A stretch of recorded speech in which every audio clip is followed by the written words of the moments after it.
How the U.S. Air Force investigated UFOs during the Cold War. On the afternoon of June 24, 1947, amateur aviator Kenneth Arnold was flying near Mount Rainier, Washington, when he suddenly spotted 9 unusual objects on the horizon. Arnold claimed the craft flitted from side to side and flipped in unison like the tail of Chinese kite, and he estimated they were moving at around 1,700 miles per hour, far faster than any known aircraft. He initially assumed the physics-defying objects must be secret military vehicles, but he later admitted the incident was as much a mystery to me as it is to everybody else. Arnold's extraordinary story soon found its way into newspapers across the country, and reporters pounced on his description of the objects as moving like a saucer if you skip it across water. Within days, the term flying saucer was born. Coupled with the famed July 1947 incident at Roswell, New Mexico, when the Air Force claimed a military weather balloon was mistaken for an alien spacecraft, Arnold's encounter helped spark a wave of flying saucer sightings across the United States. The military brushed aside most of these close encounters as misidentifications or mere hokum, but a few reports came from air traffic controllers and commercial pilots, people trained to search the skies with a discerning eye. The hysteria also dovetailed with the beginning of the Cold War, leading many to speculate that the mysterious sightings might be hostile Soviet aircraft. Thus began official government investigations into the mysterious phenomena. First forays. Project Sign. Following an official Air Force inquiry, Lieutenant General Nathan Twining fired off a memo in late 1947 describing the flying disc phenomenon as something real and not visionary or fictitious. He suggested the military launch an investigation into the source of the sightings. By 1948, the Air Force had initiated Project Sign, the first of 3 military offices tasked with collecting and analyzing reports of what were termed unidentified flying objects. Project Sign's investigators quickly concluded that UFOs weren't coming from behind the Iron Curtain. Their flight characteristics simply didn't match those of any man-made aircraft, but some on the team may have embraced the idea that UFOs were not of this world. According to Air Force officer Edward Ruppelt and others who studied UFOs for the government, Project Sign produced a report in the summer of 1948 speculating that the sightings might be evidence of interplanetary or extraterrestrial craft. Air Force brass supposedly rejected and destroyed the document on the grounds that there was no hard evidence for its conclusions. To this day, no copies of the report have ever been recovered.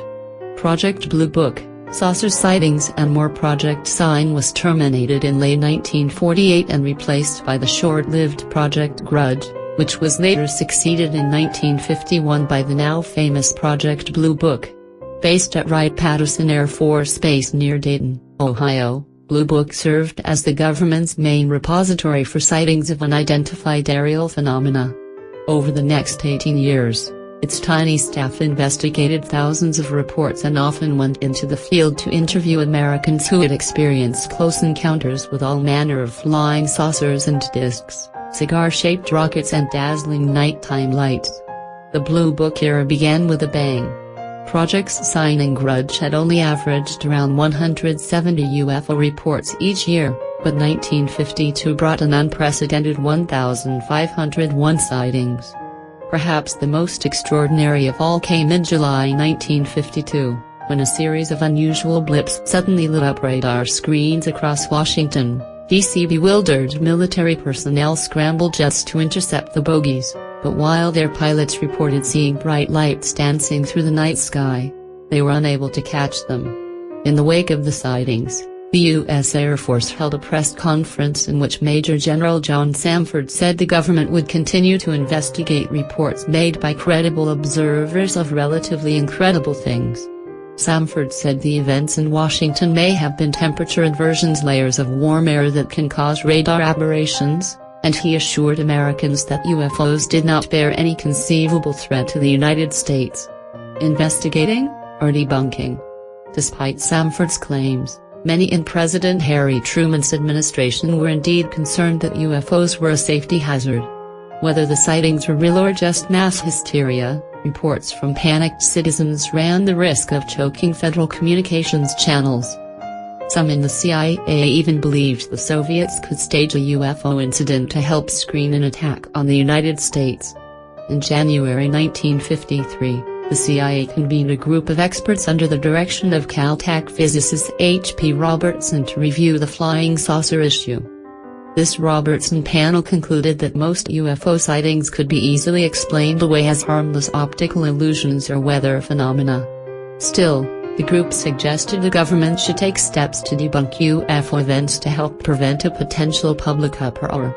In a move that would provide fuel for conspiracy theorists' fires for years to come, they also suggested that the feds sue the national consciousness by using mass media, celebrities and even the Walt Disney Company to ridicule and discredit UFOs.